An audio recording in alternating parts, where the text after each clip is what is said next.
All right. What's up, everybody? Had a pretty solid start to the day. It's finally sunny for the first time in seems like about 2 weeks here. So it was a good day. Got out there, hit the gym like a good boy, and saw Actman released a little bit more on the Overwatch saga, which is pretty much, I think, coming to an end at this point. Um, but that being said, we'll see if Blizzard can find a way to humble it a little more in the future. But wanted to watch this vid real quick, and then yeah, I'll move on to Valorant. So see you guys in there in a sec. And for those of you who haven't watched Ackman stuff, he's great, entertaining, gets his points across, brings receipts when he needs to. Has clearly been playing not just games, but even Blizzard games in specific for probably as long as most of us have, a couple decades at this point. So he knows what he's talking about. He has love in his heart for at least the old Blizzard and the IP that they made. So while he will, usually poke fun and whatever, like I think he genuinely it comes from a good place, and it comes from a place where he actually wants Blizzard to return at least within a stone's throw or within a mile of the glory days, which they're pretty far from now. What's up, everybody? This is the Act Man here, and today is the day. That's right, we have finally gotten a long-awaited update on Overwatch 2's PvE mode. Now, this was the most highly anticipated feature of Overwatch 2. And I mean, this, and I'm sure he'll touch on this, but this kind of justified like why Overwatch 2 even came out in the first place. I mean, they made some changes, they made some balances. I think the biggest thing that they did to the PvP side was removing a sixth player, which kind of sucked. Most games ends up being kind of 5v5s for whatever reason. Maybe that's just easier to balance, or people feel comfortable with that. But it was kind of interesting. Overwatch was a 6v6. They removed one of the tanks, so now it's like 2 DPS, 2 support, 2 tank, or 1 tank, or something like that. But yeah, this was kind of what justified the 2 in Overwatch 2. That unfortunately had to be delayed. What we saw back in 2019 blew our balls off. Not only would Overwatch finally be getting some story-driven content, but also a separate progression system and a talent tree for every single hero. There was so much creativity behind some of these new abilities, like Mei turning into a snowball. And if you watched developers talk about, like Blizzard developers talk about the game, man, did they seem genuinely thrilled and excited and passionate about working on this. I'm not trying to say that they weren't on other projects, but man, some of them were like really psyched to be adding this PvE element, and it really saw it in their eyes. Like it just unlocked their creativity to just not have to worry about balance, because none of this stuff would be balanced in PvP. But man, you just got to feel for a lot of those people, because as you can see, you're going to see footage here. You've already seen some. Like they did work on it. I mean, this is like, it's crushing to do work on something and not be able to release it. Like it's got to suck. So, or Soldier 76 being able to move with his healing field. And on top of this, Blizzard was boasting that they were making hundreds of missions, endless replayability provided at the top tier level of quality that Blizzard used to be known for. This was their comeback story. Yeah, okay. The release of Overwatch 2 was very underwhelming. I called it the laziest sequel ever. The laziest sequel ever. Let's think. It's got yeah, I think that's fair to like, yeah, actually. I think it's fair to put it up there. Sadly, most games, especially ones that are always online, but even single player games at this point, come out broken. Cyberpunk is a classic example that everyone will go to, but it's a day and age where, because you can patch things, you no longer have to package things as on a CD or a cartridge and send it to stores and just print stores and print, hundreds of thousands, if not millions of copies. So the requirement to actually get something right the first time just isn't there anymore. And they have absolute publishers and developers.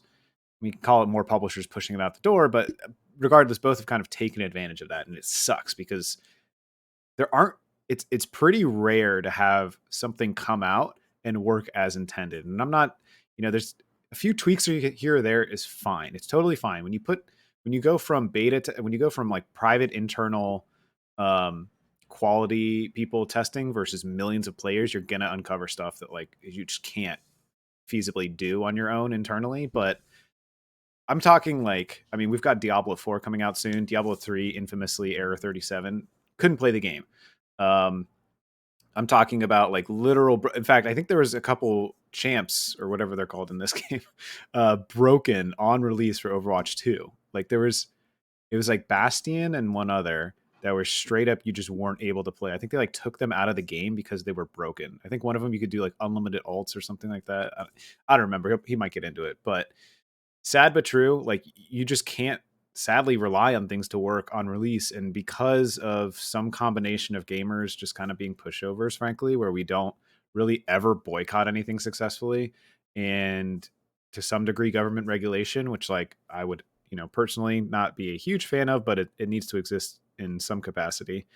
It's just like how do we get to a point where games are just being released as like the 0.5 build, basically half complete, and then instead of like greatly expanding on content in the form of expansions or now, DLCs, by the time the life cycle of a game is done, they put out this fucking roadmap that's like, oh, here's like 4 years worth of content. And really all it does is get the game from 0.5 to 1.0. And then you might get to like 1.1 or 1.2 by the time the actual life cycle of the game is done, instead of like basically a 2.0 or all but a 2.0.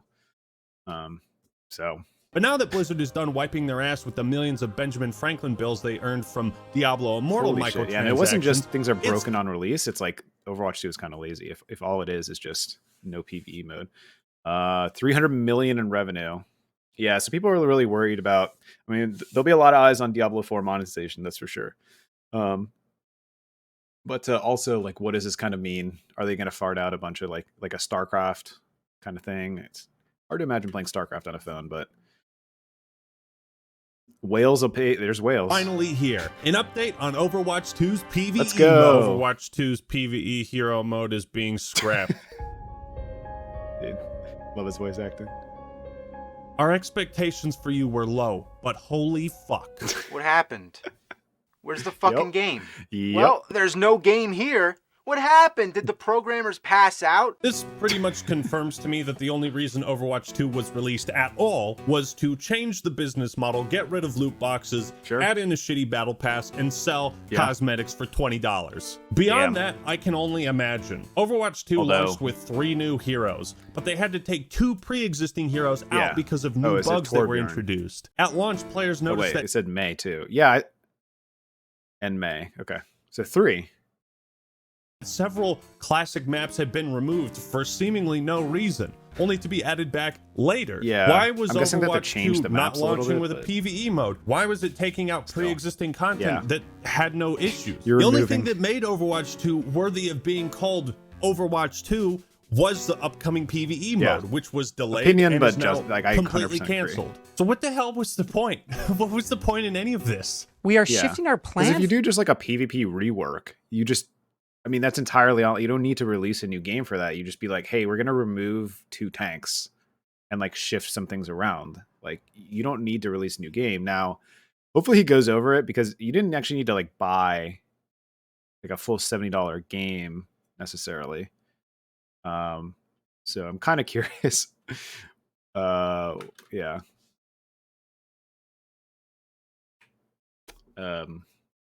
For Overwatch 2 to enable you to play it sooner. This starts with us decoupling the PvP features of the game from the PvE systems, so we can bring you PvP sooner. Okay. What the fuck are you talking about? Why? Why do you want to get the game into my hands? No, he's doing sooner? you a favor. Like, by decoupling, aka taking a fucking meat cleaver, chopping off the limb that is PvE mode, or actually multiple limbs, considering that was a pretty sizable chunk of Overwatch 2's reason for existing, they're doing you a favor, because they're going to hand you the disembodied and disemboweled corpse of Overwatch 2, which is when you like peel away all the dead skin, organs, and everything. It's just Overwatch 1. Can you maybe put a better game in my hands at a later date when it's ready? Nope. This is what I don't get. Nobody Why does was that. there a rush to release the PvP content? You only added 3 new heroes, and all the other changes were so minimal. Hell, back in 2022, Aaron Keller said, A few years ago, we made the call to focus our team's development efforts almost entirely on Overwatch 2, and as development of the sequel stretched on, it meant that the live game received less focus. He explained this meant that the company was no longer delivering on one of its core values to support the game by updating it and delivering content on a regular basis. So they abandoned Overwatch 1 to work on the sequel, something that they regret doing. I mean, obviously game development is hard and all that, and sometimes there's been a change of plans, but come on, man, what have you guys been working on this entire time? I wonder if they just gutted the team. Overwatch 2 and make this it just sounds like one they of didn't the biggest focal points and then it. Just abandon it. It seems real scummy, but the worst part of it is this shit looked really fun. Everyone did look dope, and I mean, nobody's gonna get paid in a corporate. They're not gonna have like dozens of people sitting around doing nothing for months and years at a time. So I mean, maybe they just didn't have enough people working on it. They took a bunch of people off of Overwatch 1 to Overwatch 2, but that team might not be that big to start with. And maybe they, in doing that, they ended up taking maybe some people off Overwatch 1 and shifted them just to a different IP entirely, just to work on something else. Because like all this sounds like is that they just didn't have enough people. And unless the UI of the talent tree and other stuff we saw was like vertical slice level, not even, I mean, like even less work than a vertical slice, but you saw some abilities, like they were in engine. I mean, it wasn't necessarily a completed level, but work was done. So unless it was just so minimal that was literally it, that it was just like nothing. I don't know about Overwatch 2 not being a sequel, but everybody was hyped for the PvE. Now, to be fair, they also announced a new roadmap, which is kind of meant to soften the blow. So it looks like there's... Yeah, anytime... I mean, I think most of us have probably become pretty numb to roadmaps, but I think we can all kind of see what they are at this point. Roadmaps are there to say, this game right now doesn't have the content that it should, but it will. I promise. But that promise is in no way beholden, because again, gamers don't boycott or punish people for doing this, and it, for whatever reason, at least here in the US, doesn't constitute like any sort of legal promise to actually develop any of the features. It's just like, take our word for it. And at some point you would hope even someone like Blizzard, like any game development studio, could only do this so many times, but this has been what they shifted to. And I think they got it from tech. Like the quote roadmap is a thing that's, I guess maybe it's been around internally and they never really shared it, but I mean, in tech, that's a big thing. But the reason it's in tech is because like you don't, like you're pre-revenue, or you're just not making money in startups a lot of times. So like they throw a roadmap down to show their investors where they're going to be. But like, we're not investors.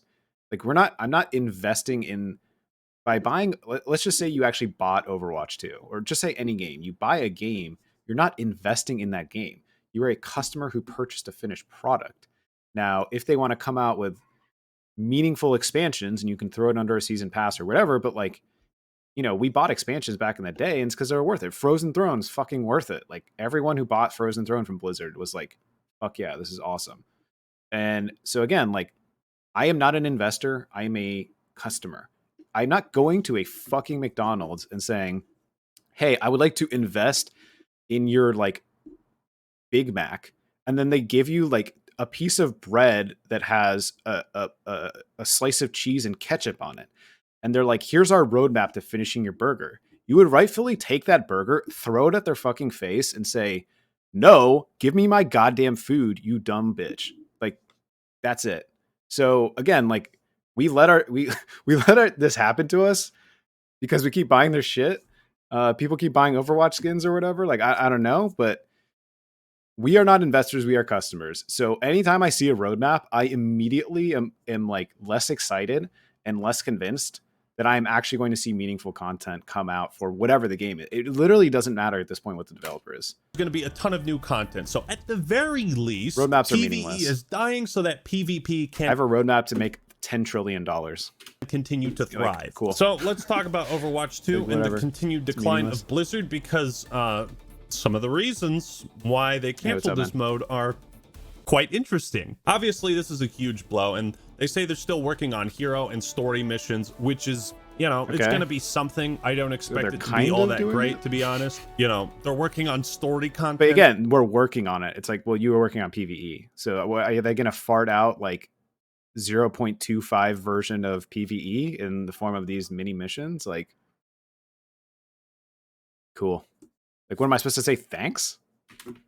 Are you supposed to say people thanks? Have been asking for since the game came out in like 2016. There's a guy named Sir Swag who is a pretty credible source, and he talked to an anonymous Blizzard employee about why the mode was canceled. In what might be the most unsurprising thing in the entire world, the very first thing he said was that the cancellation was, quote, a 1000% upper management executive issue. In the words of this employee, the decision to scrap the PvE was very much a decision motivated by Blizzard's profit margins. Okay, so yeah, they just didn't want to put a number.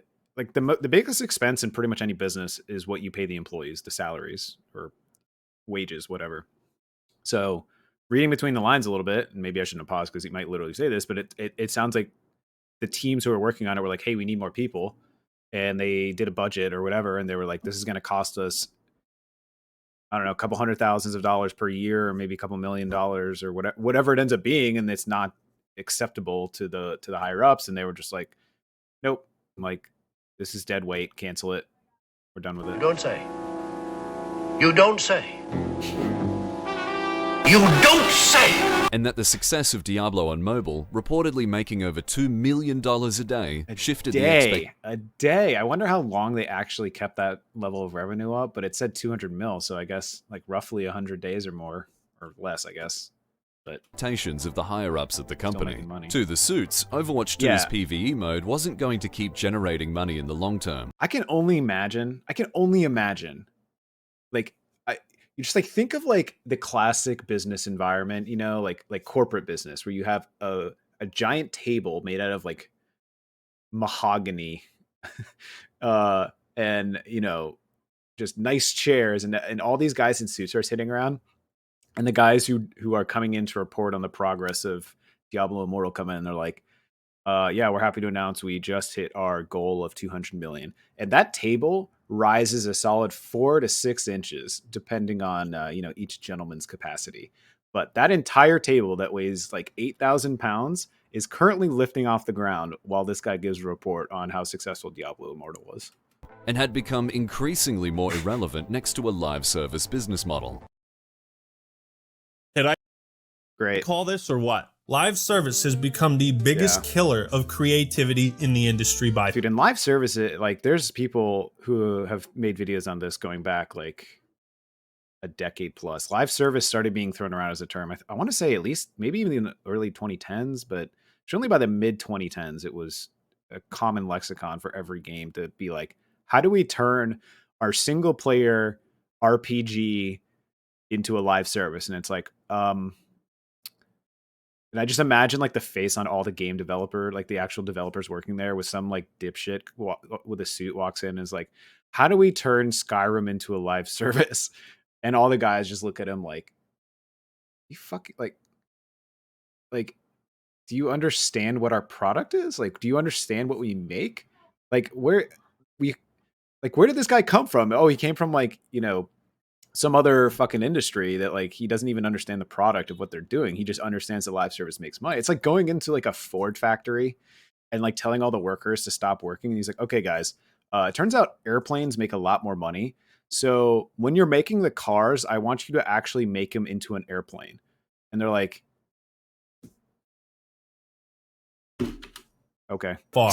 Game development seems to have shifted towards being results driven as opposed to fun driven. I called this out in my video on live service. I mean, they do got to make money, and why it's a graveyard for creativity. Why live service business models. The argument would be like fun brings in revenue because people buy your game, as opposed to like designing a game from the ground up around revenue, and then like fun is almost an afterthought if it's a thought at all.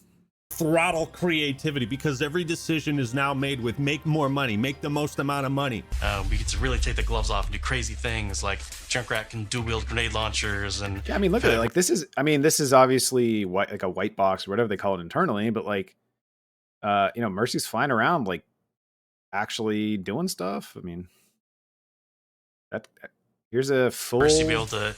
Area effect res the whole team at once at super long range through walls. It's been a ton of fun, kind of like mad scientists making all this stuff. Yeah, well, not anymore, you're not. If this is to be believed, yes, the reason the mode was canceled, money. because they saw how much money I mean, why Diablo else is anything Immortal was canceled, making, honestly? and they were continuing to pour resources and development time into this mode that probably would have kicked some serious ass, but money. But you need more money. Where's my money, bro? Yeah. Classic Family Guy scene. Yeah, you like that? That feel good? Even if Overwatch 2 didn't make $2 million a day, don't you think this big-ass PvE mode would draw in a bunch of players? I mean, it would have. I would actually buy... I don't know. Actually, Overwatch was kind of interesting because I don't even think it sold for $60. I think it originally sold for like $50. Could be wrong, like on release. But I would pay money. I mean, it would have to be like substantial. Like they would have to have a full PvE mode, but like hell, I might pay full price for a PvE mode, honestly.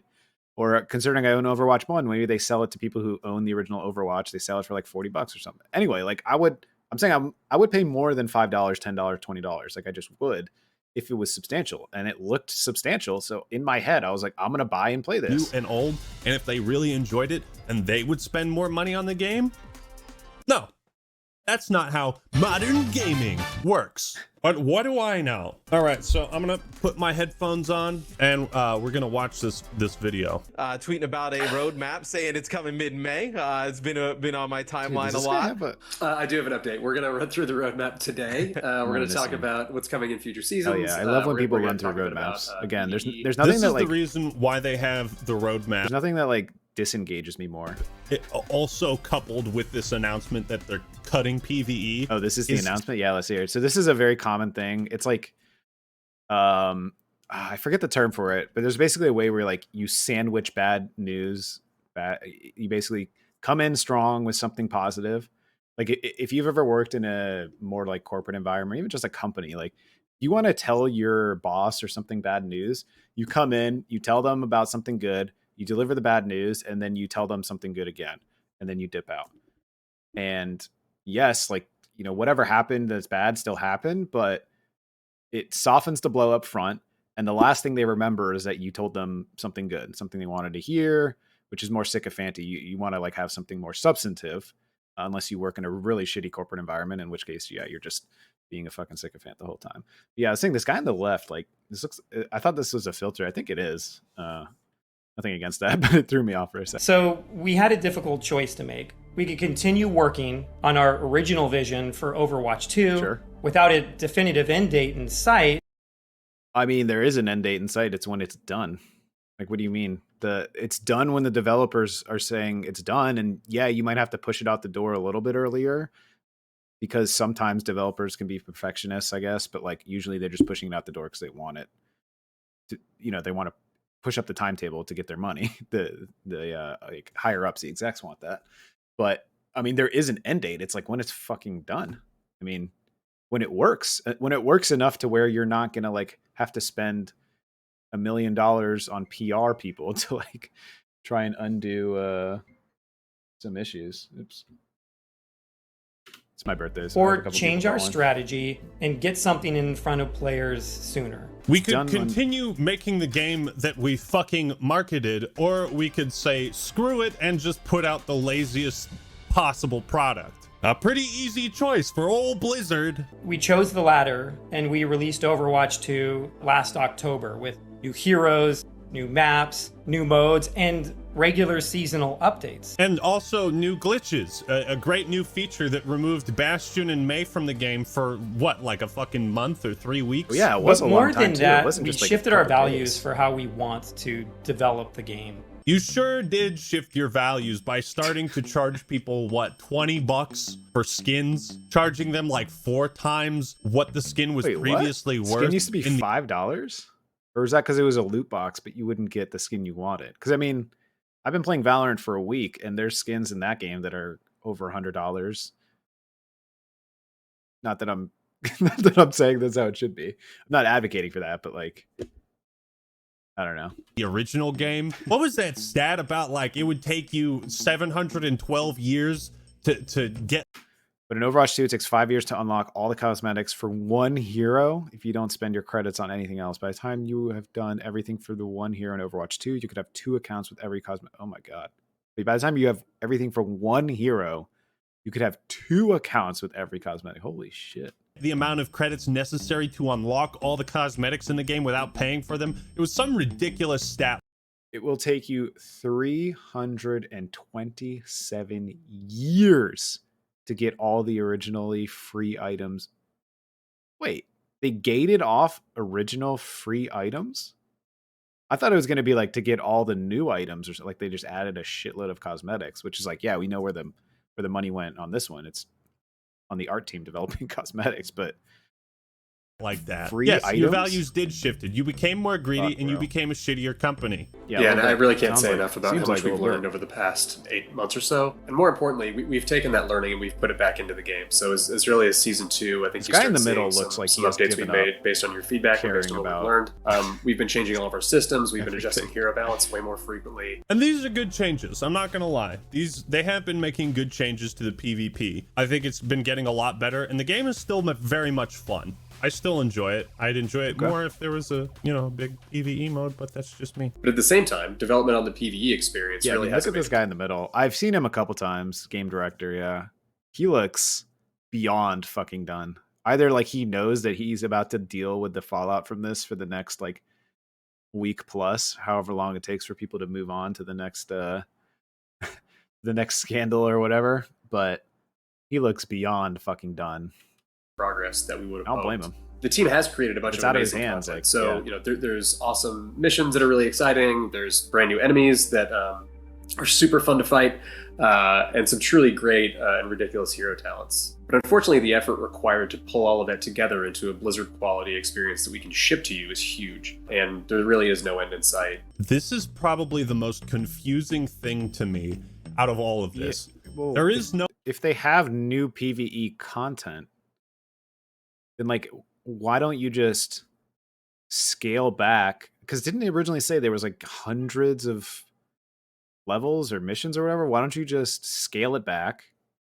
They're putting enemies in the game that you're going to be able to fight, right? So like, scale it back and just release a smaller iteration of the PvE. And if nobody likes it, then you're like, hey, we have a justifiable reason for now canceling the roadmap of our PvE. But you can see why nobody's playing it. It's like, we're sorry to the 10,000 or 5,000 loyal like people who really like the PvE, but like nobody plays this, and it's not feasible for us to continue having 100 developers churning out new PvE content.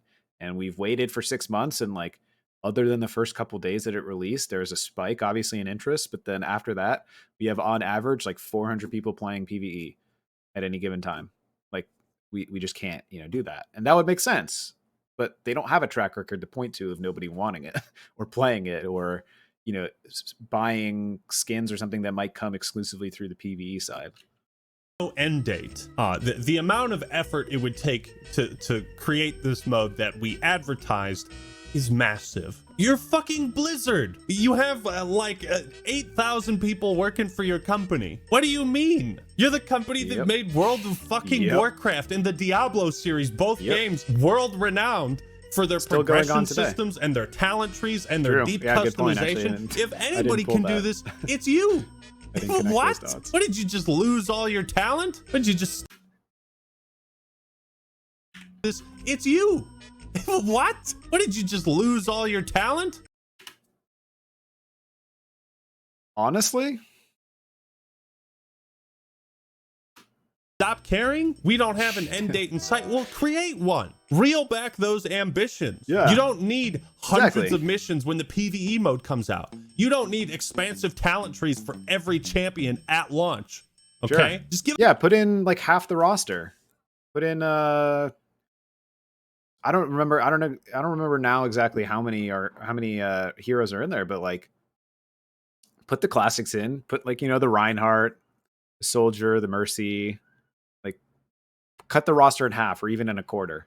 Just like do something that like will, because if I'm higher ups, like we all like envision these mustache twirling douchebags that call the shots, and like fine, but like they do still want to make money, so it's like dial everything back. Instead of 100 missions, we're going to do 5 missions. Instead of a roster of like 25 or 30 heroes, however many there are total, put it to 5 or sorry, put it to like, I don't know, 8 or something like that, 8 to 10.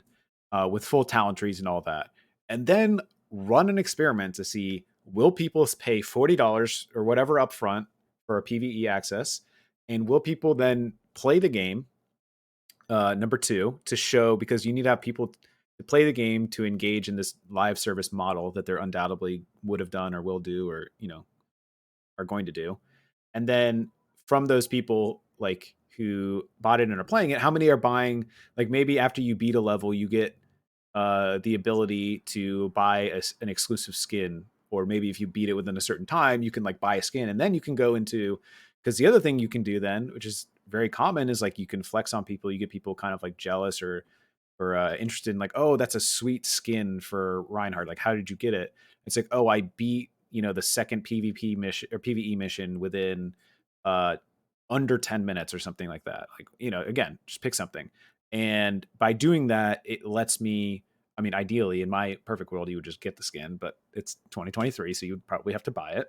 And so that's how I got it. And then those people who play PvE exclusively would be like, well, even if I hate PvP or PvE or don't necessarily like it, I want those skins.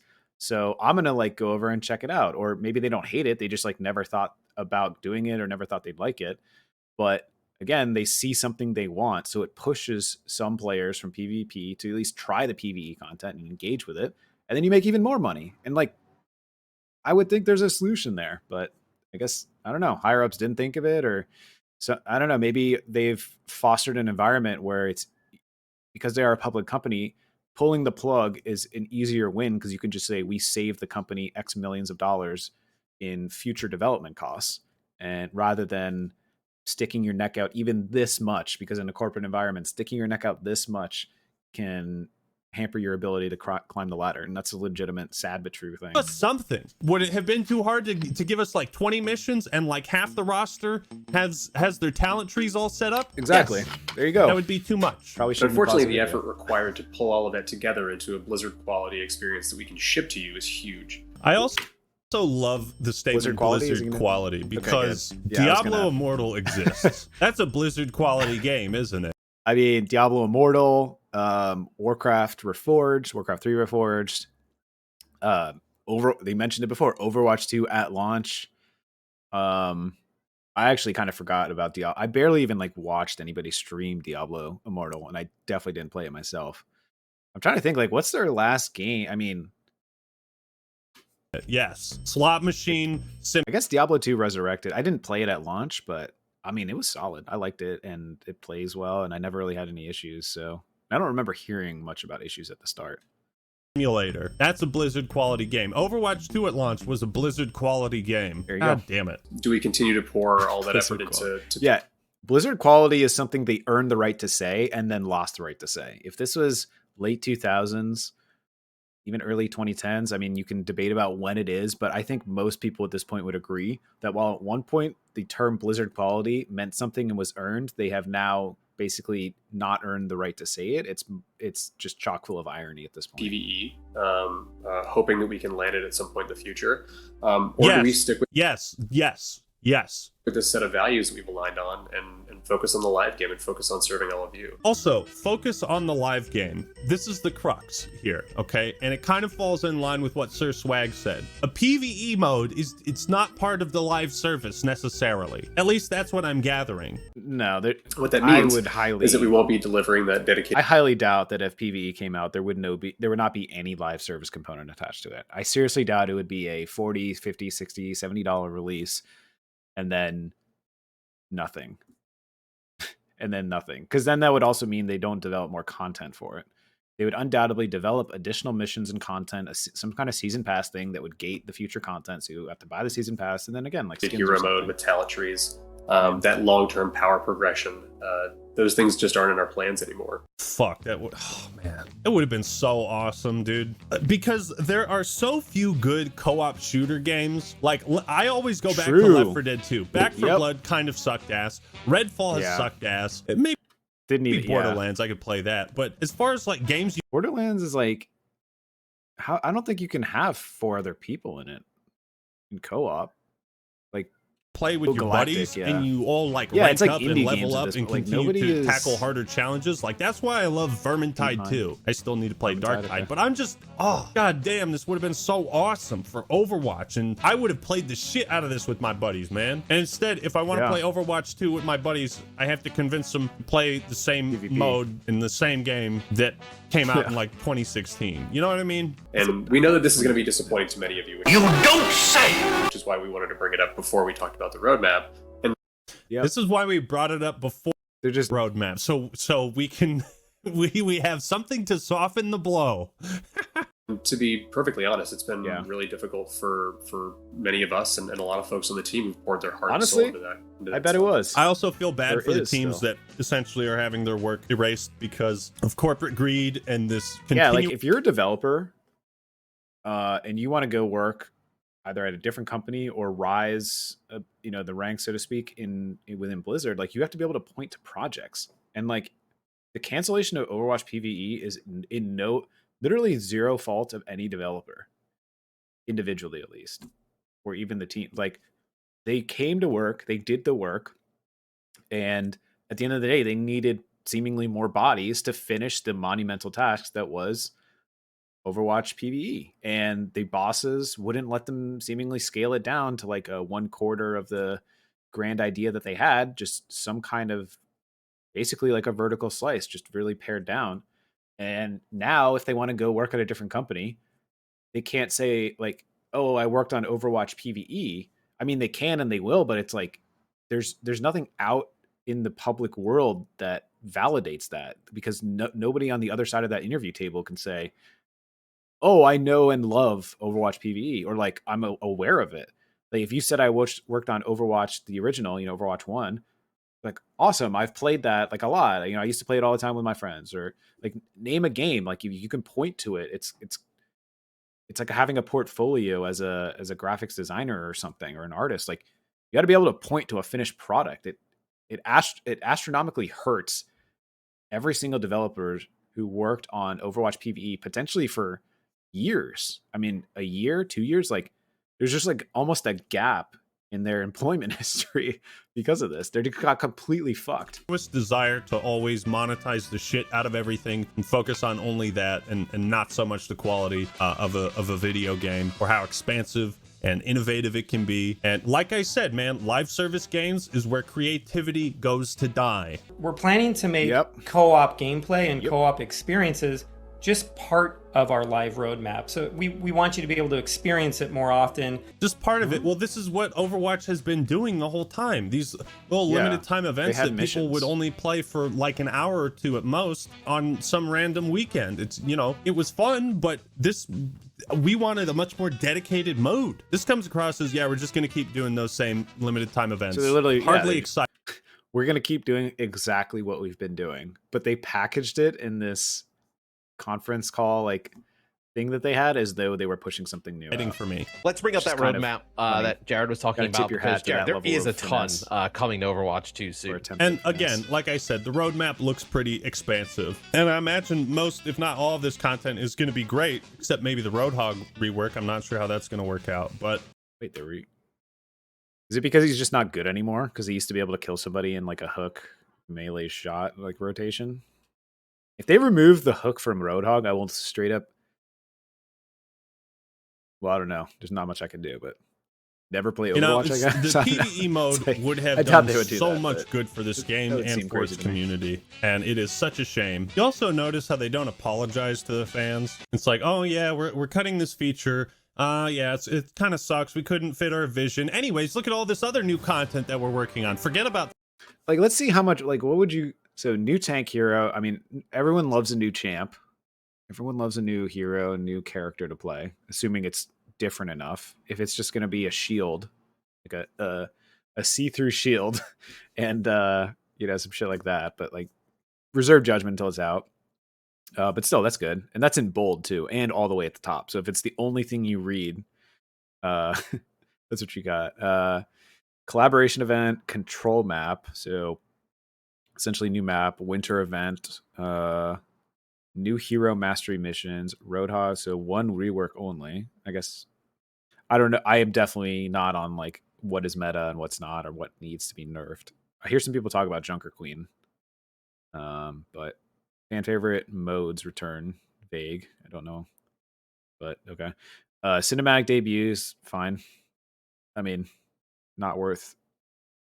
Complex mystery. Oh, competitive mystery here. Okay. Lore Codex, which is like, what is that going to be on the website? I wonder if that'll even be in the game. Sombra rework. Okay, so there's a second rework. Yeah, I mean, combine all of those, and I don't think I. Oh, and that's for season 7. Whoops. I took that as like as a summary of this, but so there's some events, summer games. I think people like that. So that's season 7, which isn't coming out for a while. There's gonna be new support here. I could be. I mean, I definitely could be wrong, but I feel like if you combined literally everything on the screen right here and weight it on a scale against PvE mode, people would rather have the PvE mode. Now, maybe that's a bit far. Maybe, again, new heroes, and if you're big into the competitive scene on PvP, like all you care about is that stuff. But I don't know. I mean, is half of this worth the PvE mode? Like, I don't know. The PvE stuff you were looking forward to. And it's even going to come with like new story features for the game, like a lore database that players can unlock over time. I'm going to make a real quick prediction about the story missions. Yeah. I hope I'm... Wait, what? I don't even... Does anyone know that, like... Does anyone know and/or care about Overwatch's story? Not to be a dick to, like, whoever's working on it, because there's undoubtedly lore of some kind, but it's like, who fucking cares? Wrong. I imagine nobody cared about League of Legends even lore until Arcane came out, I feel like. For each season that they launch new story missions, they're going to have one cinematic, kind of like how Call of Duty does it. They're going to have one cinematic, and then the missions are going to basically play out with someone talking over a radio the whole time, telling you what to do, and saying that what you're doing is great, or whatever. It's going to be very, very fucking basic. That's my prediction. Come back to this video when Season 6 launches, and let me know if I was right. That's what this roadmap is about. It's about showing you all of the work that we're putting into this game. Like someone who no, it isn't. Puts it on the table. No, it isn't. No, I don't think it is, Mr. Kelly.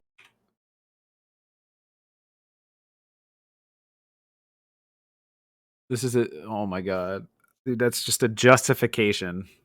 It's literally like we're trying to justify why you should like not throw your hands up in despair. Like, look at all the work we're doing. Dude, that's such like a... Dude, that's some shit I feel like I would do as like a teenager. Call me a tinfoil hat conspiracy theorist, but I think this is just your guys' way of softening the blow for something you decided to cut because of money, because you want to make more money, and that's it. You want to put in the least amount of effort for the biggest return on investment, and what you're showing us here is to satiate players and fans that are upset. That's just my theory. Exactly. They're trying to stop people from big fucking nerd jumping like ship. All of you. And the reason I get so upset is because I care, is because I loved Blizzard and I still love Overwatch, and it doesn't seem like this is the best decision. Seems like corporate greed once again in the world of modern gaming. Yeah, I'll leave the I'll leave the link to the video in the description. Like I said, guy's pretty much on point. Go check out his content, his videos if you haven't. I've watched his stuff for a couple of years now. And yeah, I like his style. I like it's decently edited, but it's not like overproduced in that sense. And yeah, he'll bring in, as they say, he'll bring the receipts. So check out his content if you haven't yet. And I'll see you guys on the next one.